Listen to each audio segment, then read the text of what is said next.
What's up, everybody?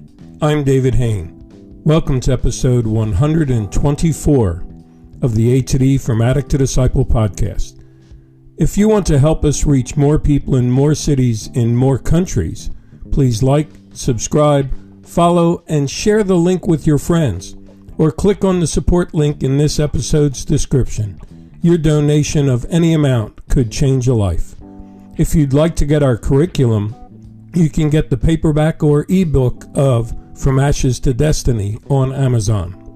When we come back, we'll get into this episode entitled A Journey with Thomas Aquinas.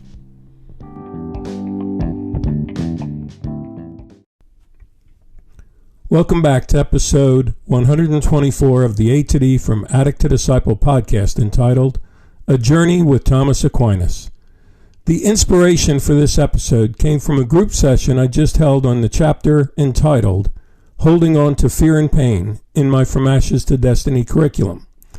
This is not an episode just about that chapter, but actually would be a great addendum for those of you going through the curriculum.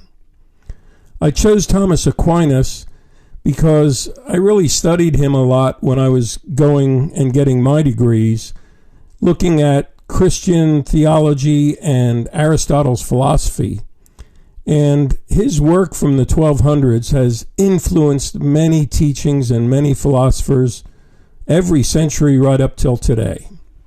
And he's really viewed as the most influential thinker coming out of the medieval ages, and really through the ages.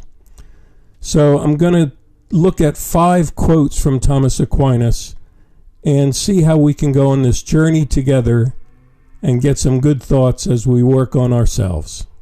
The first one is, fear is such a powerful emotion for humans that when we allow it to take us over, it drives compassion right out of our hearts. Shaw. Do you hear that?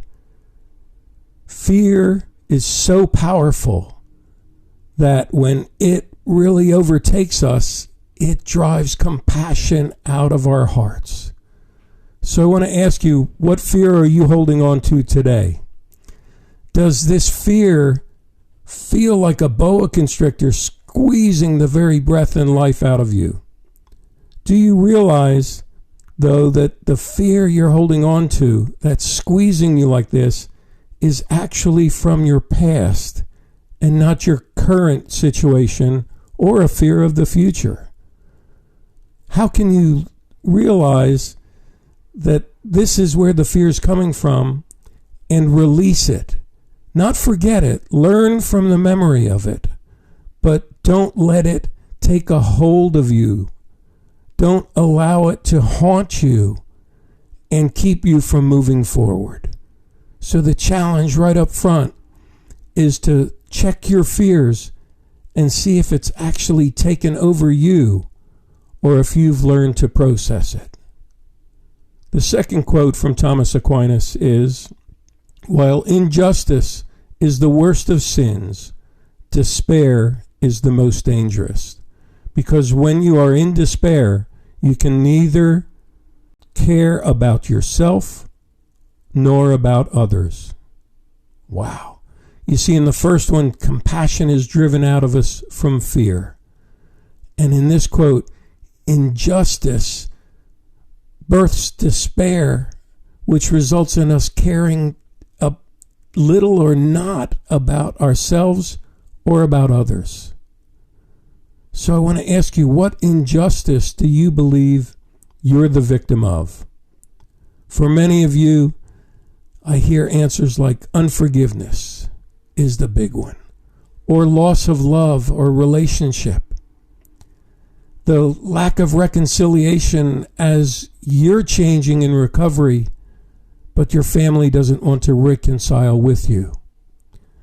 Or there are people still treating you like a criminal, not a hurting person who was self-medicating their pain.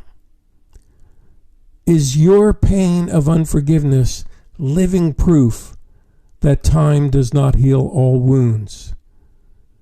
Shaw, this is getting deep. So I think the key is to begin to look at the injustice that you feel was dealt to you, and to be able to process those feelings with your coach, your sponsor, your counselor, your dear friends, whatever it might be. The third quote from Thomas Aquinas is, "Man cannot live without joy. Therefore, when he is deprived of true spiritual joys, it is necessary that he become addicted to carnal pleasures." Whew! Another deep one. Can you hear that? When we're deprived of true spiritual joys, it's necessary that we become addicted to carnal pleasures. So without joy, we seek things that are just temporary pleasures. And when despair has become your lifestyle, all joy is gone from you. So do you battle this despair every day and find yourself searching for ways to escape this despair and numb your pain? Are you clinging on to despair? And do you realize that simply by clinging on to this despair, you are depriving yourself of true joy and growth and setting yourself up to become addicted all over again to things that will just bring you temporary relief and pleasure? Wow. The fourth quote from Thomas Aquinas is, "If the highest aim of a captain were to preserve his ship, he would keep it in port forever." Let me repeat that. If the highest aim of a captain were to preserve his ship, he would keep it in port forever. Is this you? Do you find yourself focusing on just self-preservation? And by doing so, you're actually paralyzing yourself in your current situation, and you create a new fear of stepping out, a new fear of looking into a new life or looking forward to your future with hope. In the lack of joy, the feeling sorry for yourself, the lack of compassion for yourself or others, have you chosen to isolate yourself by staying in the harbor, in the port, preserving your ship? You find yourself talking about sailing free and starting a new life, starting over, but your port of isolation has become not just your comfort zone, but the only way you know how to preserve yourself. Shaw, are you finding isolation to be your comforter and not realizing that with its comfort, it also brings loneliness? Wow. Number 5, friendship is the source of the greatest pleasures, and without friends, even the most agreeable pursuits become tedious. You got this. The fifth and final quote says, if you find yourself riddled with fear to the point that it's driven out your compassion, right out of your hearts, if you find yourself clinging to the feelings of being a victim of injustice or unforgiveness, that you get riddled with despair and you're losing the ability to care about yourself or others, and your life then has become devoid of all joy, and you're getting addicted to temporary pleasure to try to handle that joy. And in the midst of that, you find things slipping away, so you know your only option is self-preservation, and you hole up in your harbor, in your port of isolation, and finding that in this isolation, you're getting lonelier and lonelier because you've left your friends. You've isolated yourself from friends. And again, this fifth quote says, friendship is the source of the greatest pleasures, and without friends, even the most agreeable pursuits become tedious. So the answer to getting through all this is to find friendship, true friendship. I know some of you say, whenever you try for friendship, you keep getting betrayed or abandoned by these new friends. So, what do you look for in a friend? I'd like to give you 5 things as a way to close this concept. And I want to encourage you that the answer lies in stepping out and finding friends that will restore your compassion, will restore your caring, eliminate your isolation, give you true pleasure. So here goes. What do you look for in a friend? First, someone who's a good listener, not an answer giver. Someone who, when you want to share, they're available, they're ready to listen, they're not interrupting you, and they are there with open ears and give you the time you need. The second, a true friend should be one who has empathy and understanding. Someone who can empathize with what you're going through, can empathize with your feelings, with your fears, with your doubts, with your concerns.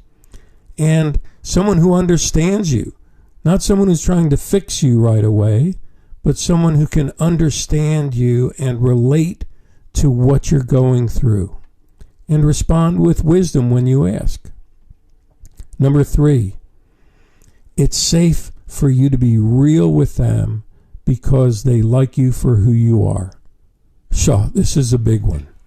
When you're looking for a friend, it should be someone that you feel safe with and someone that you feel you can be real with. You don't find yourself just saying what they want to hear, but they're ready to just accept you for who you are. The 4th aspect of a friend is they are positive, they're confident, and an encourager. If you're stuck with limited compassion and caring and all that, you need someone who's positive, not negative. Someone who's confident, self-confident, and that self-confidence that they possess encourages you to look for the best in yourself, not stay focused on the negatives. And the 5th and last aspect that I want to share today for a friend is that you feel good when you have spent time with them, when you've talked with them, just walked with them, or just watched a movie or just sat and enjoyed each other's presence. Remember, friendship isn't an event created to increase your feelings. It's just being with the person that makes you feel good.